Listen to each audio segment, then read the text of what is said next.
Welcome back, my name's Danny Dove. We're in the bunker in Surrey and this is Rich Soul. And we're going to show you a few more tips and tricks in Cubase.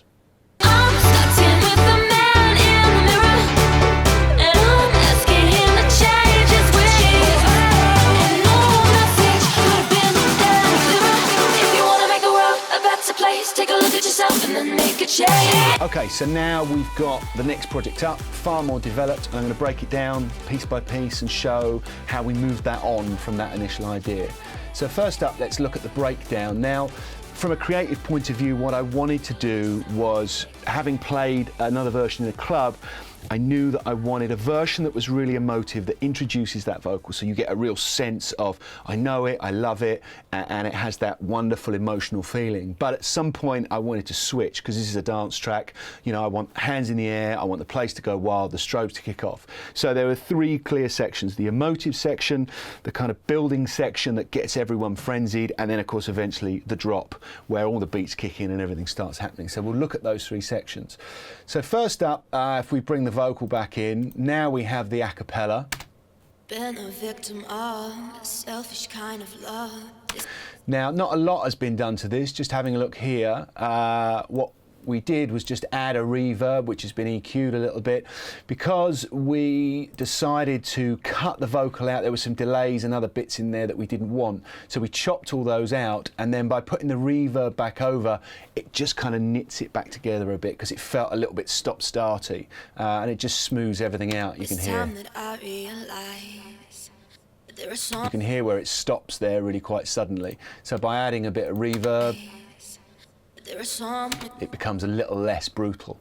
So then it was taking the chords that we'd written and put them on a pad, and first up, just a very simple full pad, which looks like a Nexus pad. I do love Nexus. I think it's great for writing.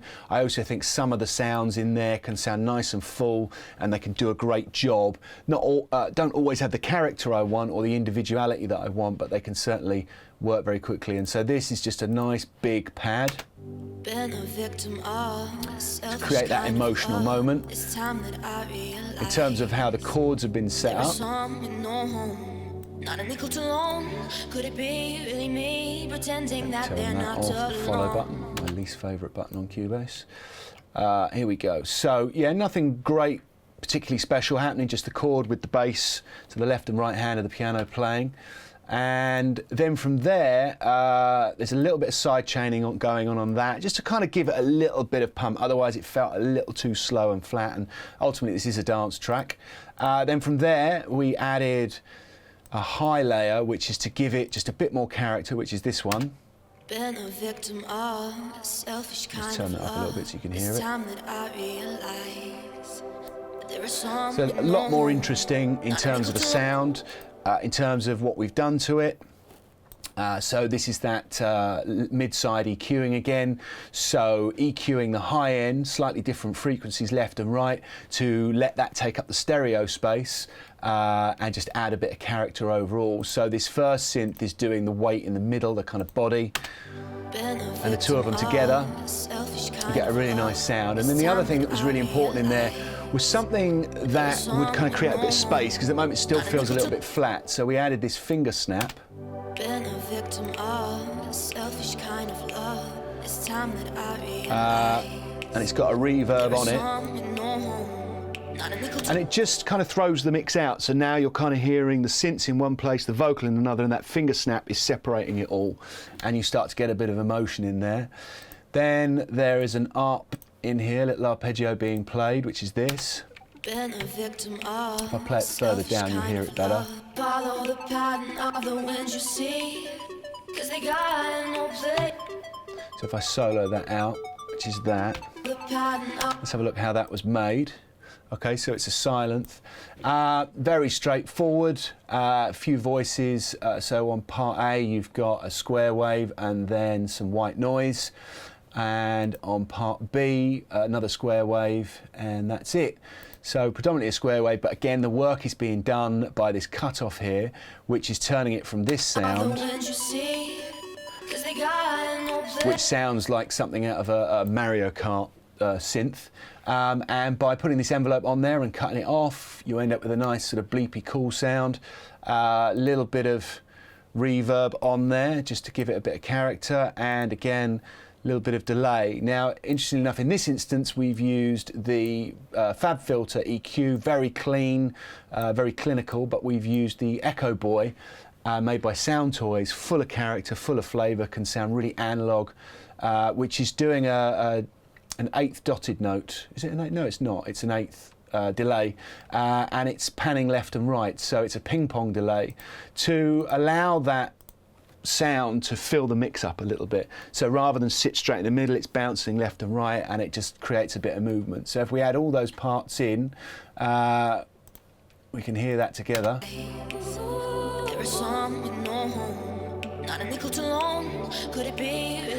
As you can see here on that arc and on a lot of the sounds, we're automating the envelope, so we're opening that envelope on the filter so that things keep appearing, things keep changing and evolving. So we're taking a few sounds and trying to work them as much as possible, get the most out of them that we can. I think similarly with this pad here, you can see there's some automation going on there. It's opening up over a period of time, and then we've just got some effects going on here and some claps coming in here. So each time, each section, something new is happening. It's still all about the vocal, but subtle things are happening. And these claps, very straightforward.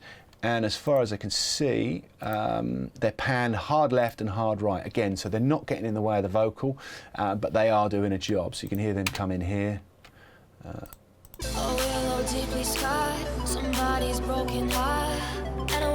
Now these elements are in, we're kind of building up to this change. And this is where we bring in the pianos and the rhythm and all the life.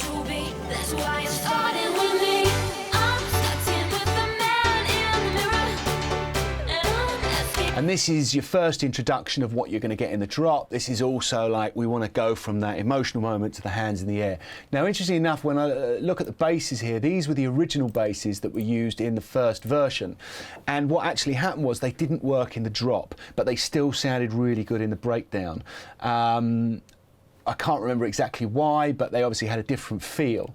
And the way these are working, so that, let's have a look what we got. I think this was the original. Right, so if I run through each of these, this is that main bass sound.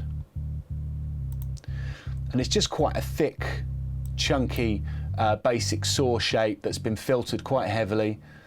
Then I've added over the top a little bit of a fizzy layer, again, because when everything was in, the bass wasn't being heard, particularly on smaller speakers. So this was designed for radio, for phones.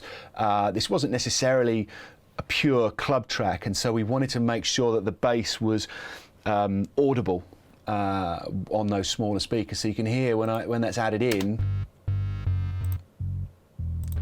it just adds a fizzy layer, which sounds quite horrible on its own, but when you add it in, and the sub layer, nothing clever going on there, just a basic saw wave filtered off, just doing that low end. So you put the three together, and you can hear. Doesn't sound great, but actually the pianos are doing most of the work, and when you add them with the pianos, you get that kind of weight and fullness that you're after. So I just play them together. You take them out, you can hear it does a really good job of solidifying the whole track. In terms of these pianos, let's go through them one by one. So this is a basic dirty house piano in Nexus, very common. It has that sort of M1 house piano sound. It's nice and clanky and bitey, but doesn't necessarily have the body. So if I play it on its own, you'll hear it's got a lot of character, but just sounds very light. So we added a low piano in here, which is a Nexus, but this is a grand piano, so this has got lots of weight to it, but not the character on top. You stick the two together and you get a really nice.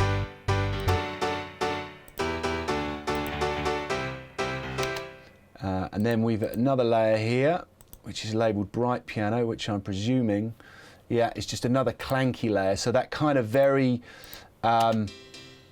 very bright, very sparkly sound. And it's not doing a lot, but it does when you get it into the final mix. And then this was just a backup layer of the low end. Oh no, actually it's a backup of the mid, sorry.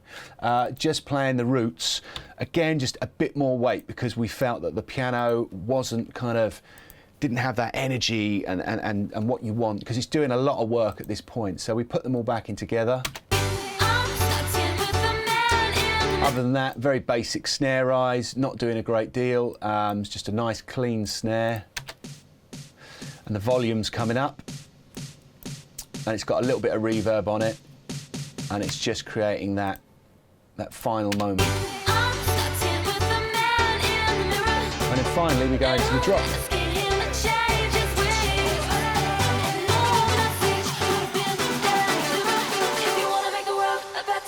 Take a look at yourself and then make a change.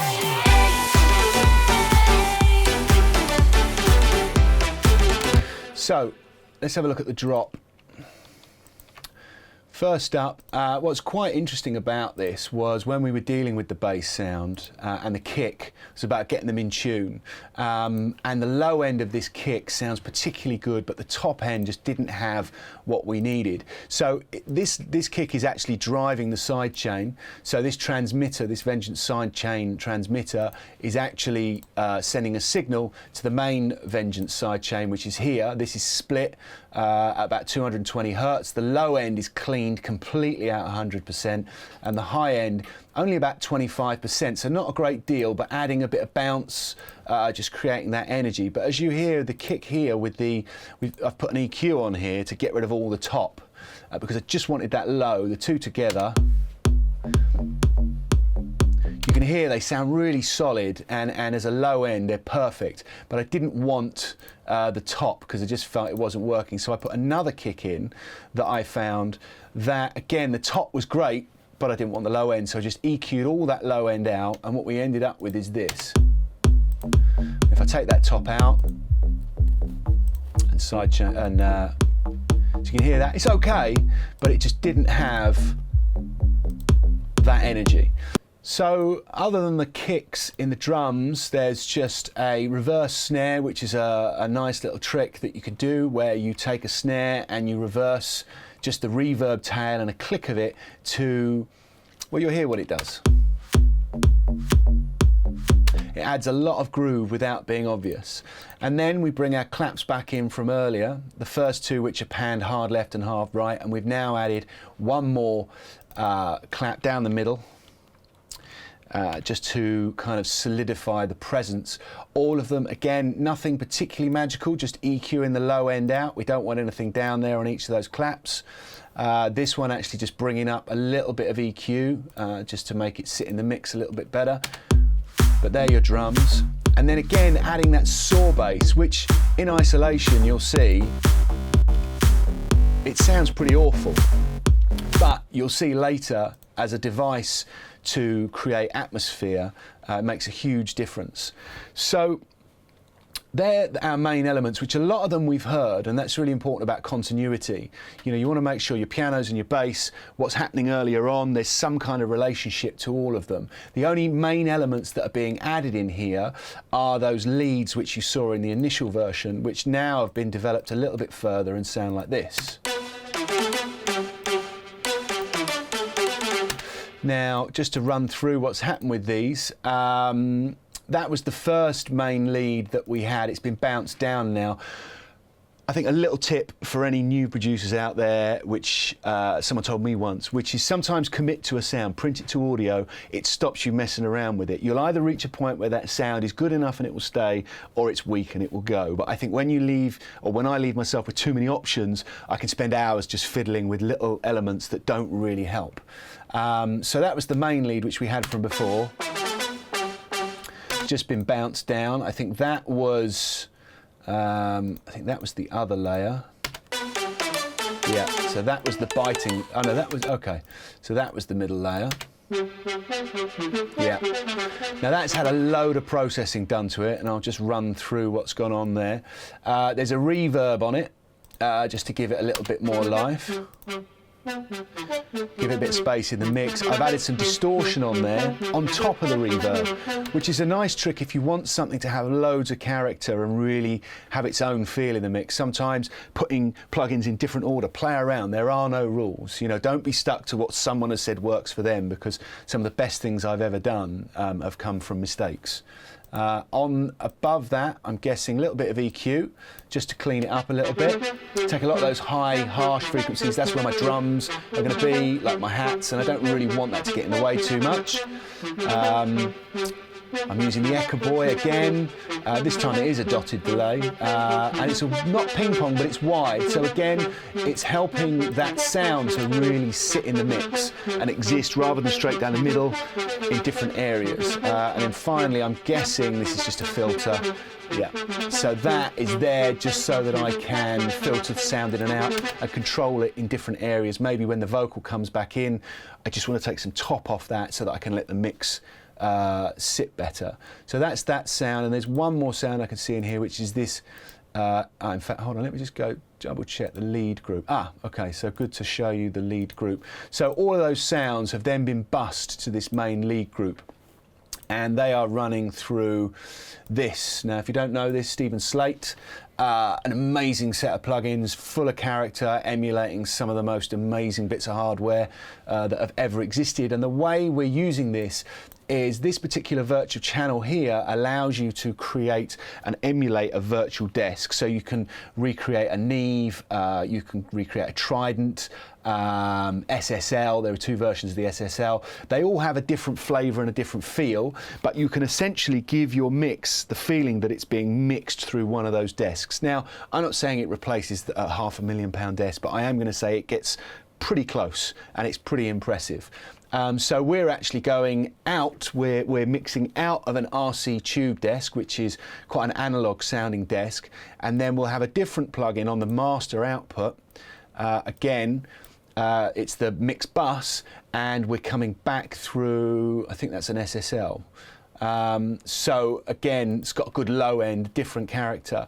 And then what else is happening on this lead group? If I turn these off one by one, you won't necessarily hear the difference with the mix bus, but overall in your mix, it does create some space, and you will notice it. So beyond that, we've got a Neve EQ, loads of character, and you can hear it instantly adds a load of flavour, and it's basically pushing some low frequencies, some 700 hertz mid, and some top at about 4.8k, and I think it takes that from sounding quite a plastic sound to feeling like it's got a lot of energy.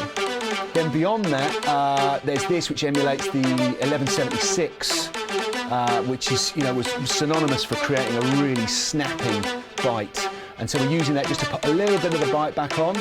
Then this Air EQ, which I don't know how I would live without, instantly adds that top end sort of tinsel magic without making your mix sound messy.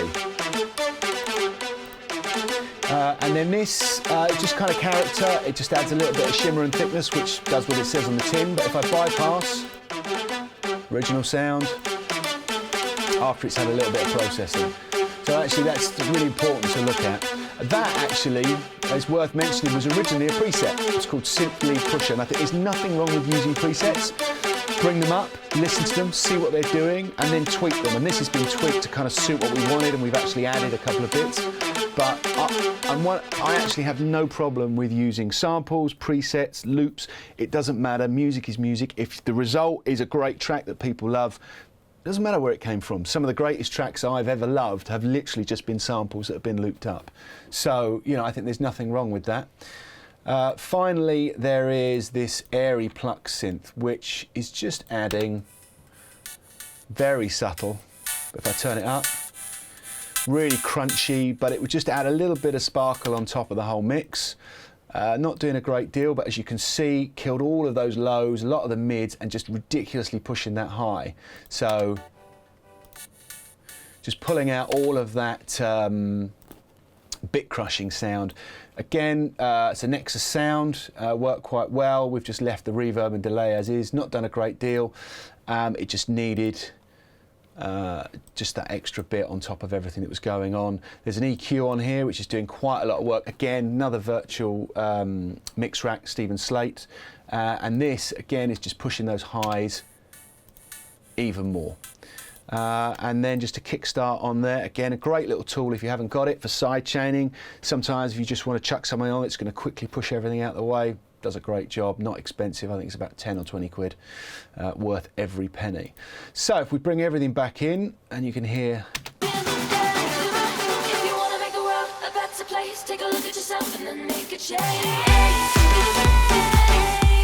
Now, a couple of other things to mention before we finish on this one. There's a few white noise effects. I don't think I need to mention them.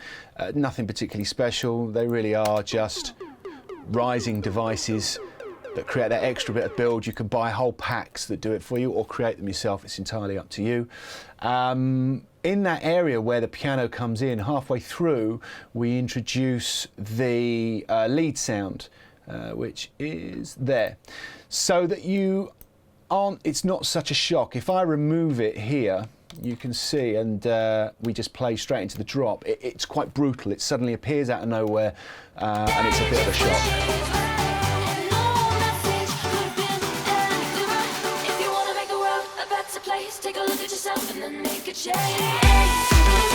And it just comes out of nowhere, but by filtering it in a little bit,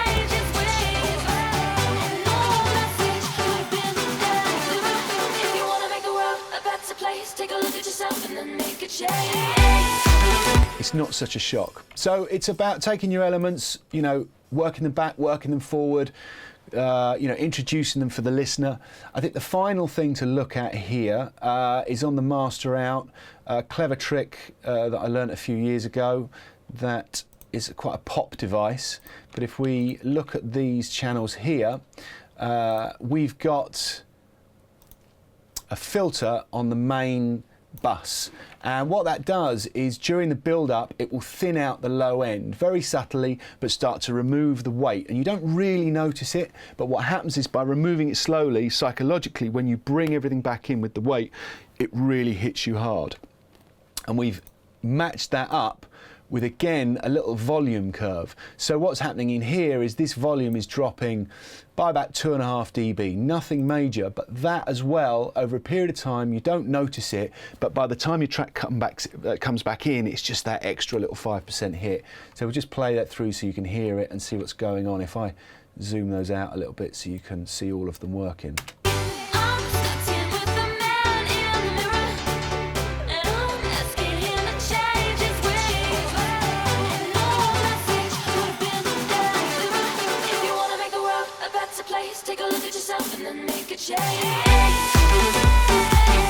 It's subtle, but it's really effective. I think that's that one done. Okay, so for this, we're going to break down another one of our tracks. In this instance, it's in contrast to the previous one and in contrast to quite a lot of stuff that we do, in that it's an exercise in simplicity. This is all about the club. It's not about radio at all, really. It's very direct, very simple in its construction and in its sound choice. So I'm going to give you a quick playthrough from the breakdown into the drop.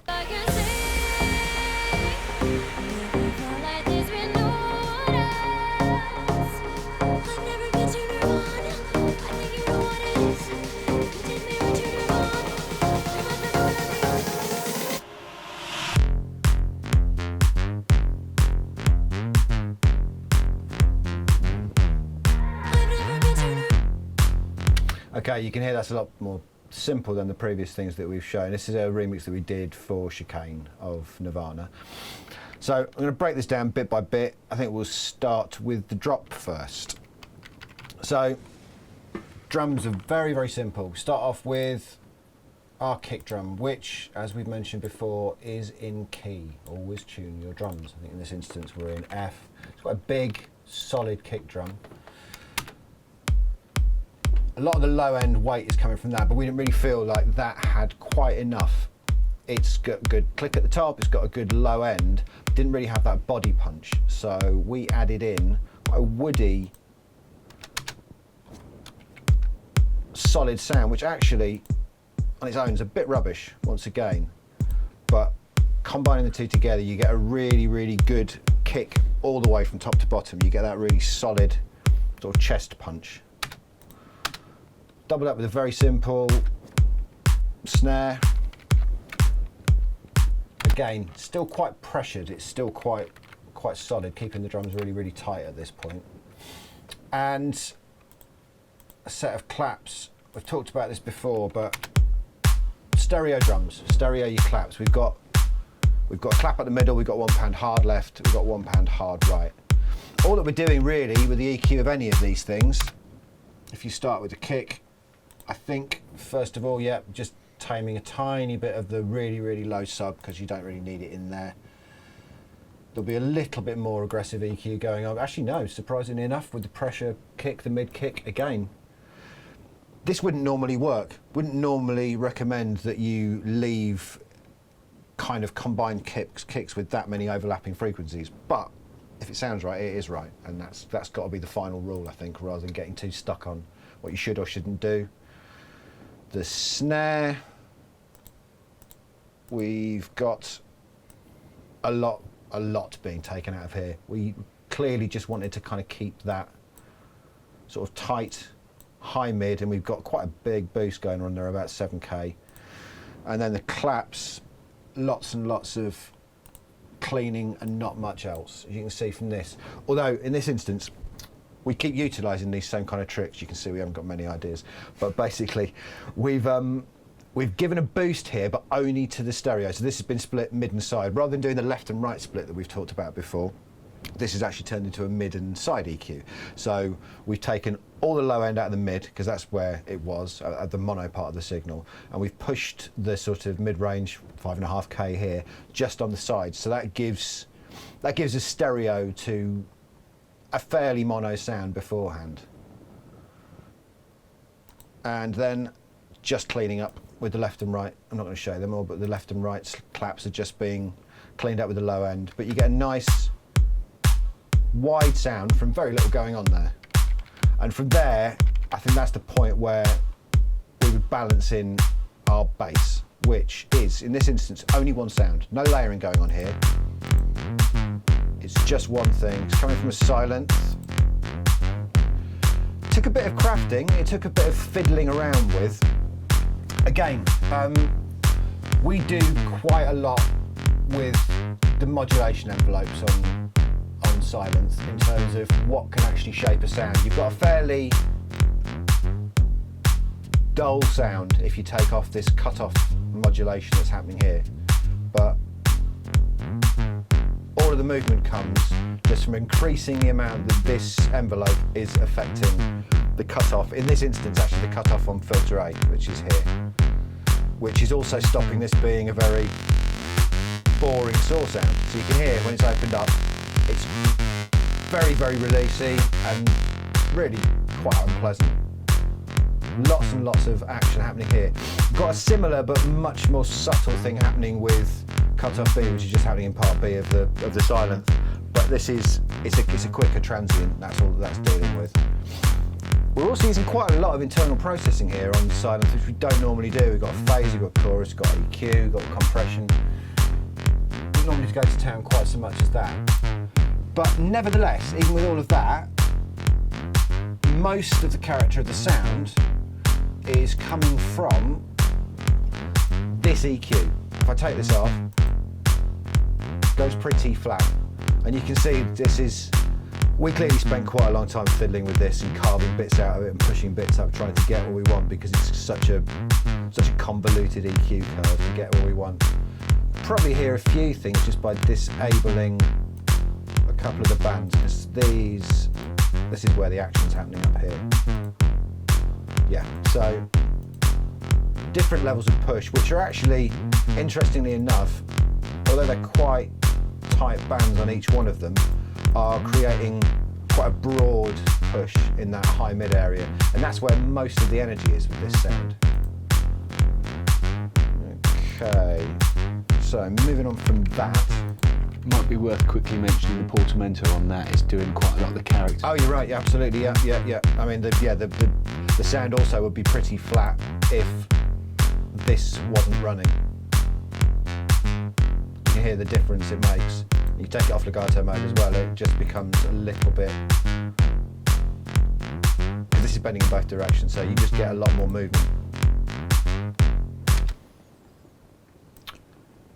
Okay, I'm going to quickly just have a look at the rest of the drums. Nothing massively exciting happening here, you'd think. Just a few loops, but all of this is serving to widen things as much as anything else. We've got two separate loops here, but we've got one pan left, one pan right. Not hard in this instance, but just enough to give a bit of dimension to the hats.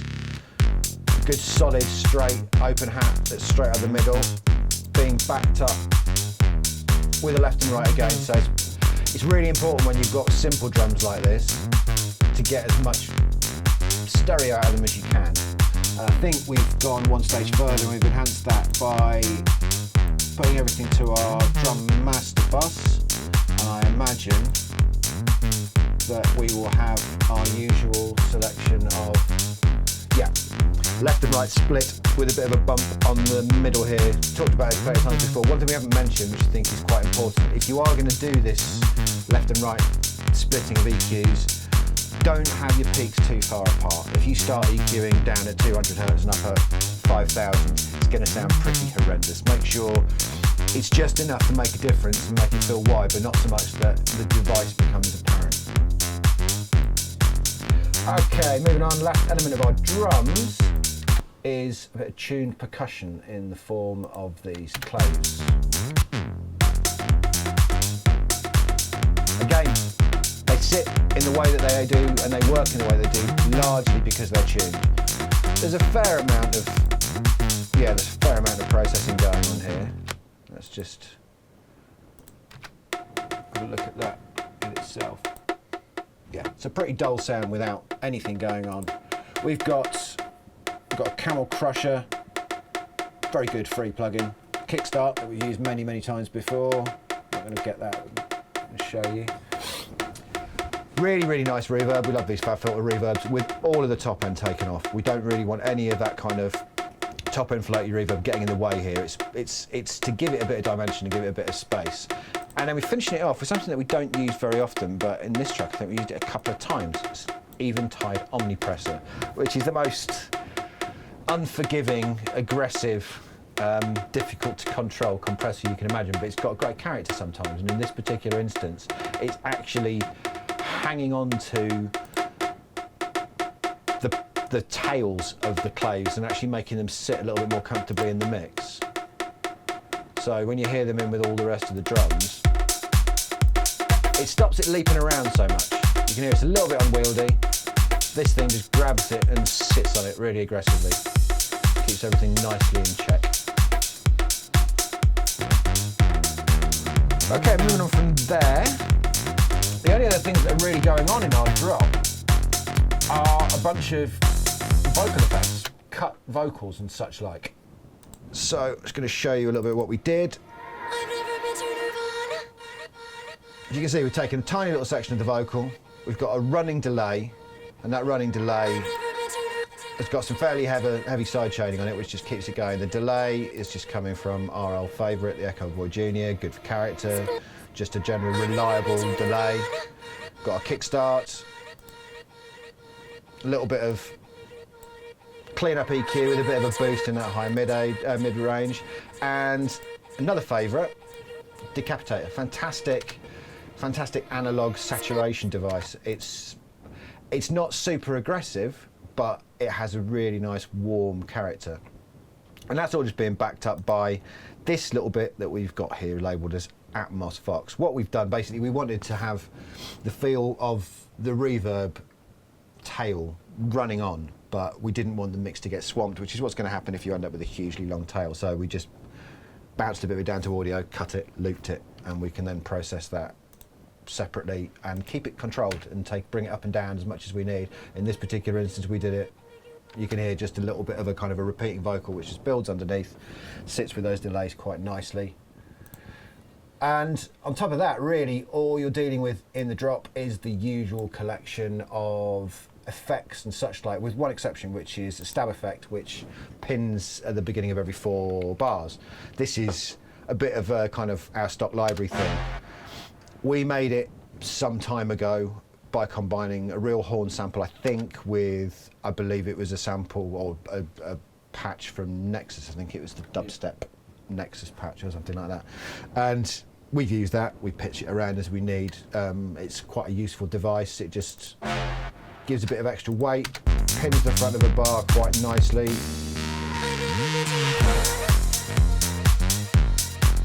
And we also, just to show that we keep doing the same thing over and over again, is we printed this one down to audio and we looped up a bit of the reverb from the back of that, so we could also have control of it but keep the whole atmosphere going underneath. Atmosphere is really, really important if you're going to have a stripped out track like this. You can't really get away with just having your drums and your bass. I don't think. You need stuff to actually give it a bit of character and make sure your ears have got something to hang on to. So that's where we are with that. Let's go take a quick look at the breakdown. Again, this is pretty simple. We're dealing with a few parts from the original mix in here and a couple of things that we added. So a lot of the bulk of it is coming from this organ sound, which is one of the original parts, which we haven't changed a huge amount, but there's a couple of significant things that we've done here. Basically, we've added an extra bit of reverb to much anything else, bring it into the context of the track that we're doing at the moment, as opposed to the original. Then we have our old friend the Omni Presser again, and this again is doing exactly the same job. It's set with a really, really slow attack and a really, really long release as best as it can do, and quite a heavy compression setting. And you'll see by the dial when this hits, it's just not letting go of that tail at all, which gives the impression of almost turning the organ sound into a kind of a pad effect, and that it doesn't dip in and out. By doing that, of course, we lost all of our transients on the front. We didn't get the punch, so we added that back in with a bit of multi-band envelope shaping, which again is great for just adding a little bit of that click back to the front, and then finish things off with a very, very simple clean-up job. The part didn't need much doing to it because it was already well EQ'd from the original mix, so we were just kind of carving a space for it in ours rather than having to do anything drastic to it. We then followed up with our main Pluck Synth, which I think was silence again. I think we were back here. Again, it's, in this particular instance, it's all about this cutoff modulation that's happening down here. It's a very, very dull saw sound. It's a super saw, basically. You're dealing with a huge amount of saws on this. I think we've got 8 voices on one oscillator, 6 voices on another oscillator. Switch the other part, another 6 voices and another 3 voices. We went saw crazy on this. And it's a very, very standard super saw-y sort of sound where pretty unpleasant. This is allowing us to control it and turn it into a really nice pluck sound, which we can manipulate. Okay, and moving on over and above that, simplicity is everything. It's all about this vocal. In the end, this has to be about the vocal. Which we did very little to, because again, we got it in a good condition. It sounded good in the first place, and there was no need to fiddle with it. It just worked. So we just did a little bit of cleaning up, a bit of extra delay to make sure the time was set with what we were doing. Using a little bit of kickstart again, mainly for the bits where it sits with the drums, as it does here. It just gives it a little bit of rhythm and a bit of flex, rather than letting it kind of float over the top of everything. And when you put it all together, you get I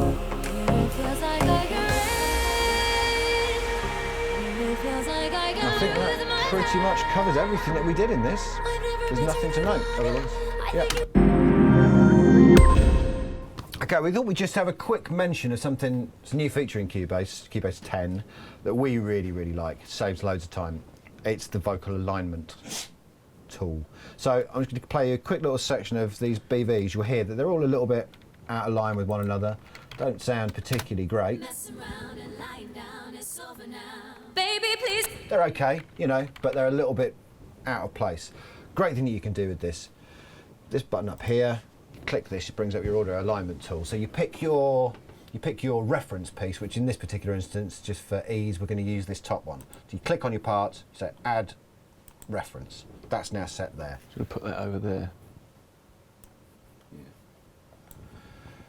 And then you're going to pick your targets as you go through. So by simply clicking an piece of audio, highlight it, add target, and you hit align audio. And you can see it move on the screen. You can keep adding different pieces of audio, as I'm doing with all of these, just to get through this quickly. Align audio, all the way down.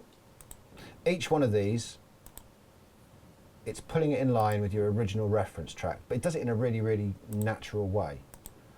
And by the time you're finished, you end up with Mess around and lying down, it's over now. Baby, please. incredibly tight but natural sounding vocals. And it's not doing it with, in this particular instance, it's not doing it with time stretching, it's just shifting things around to make it feel natural. You can have it time stretch if you want. But yeah, we find that incredibly useful and saves a lot of time. Okay, so that's about it. Thank you very much for your time. Hope you've enjoyed it. Don't forget, find us online. I love to chat. If you're a new producer, come find me, hit me up. I'm always willing to chat about music. You can find me on Spotify, SoundCloud, you name it, I'm there. Come say hi anytime.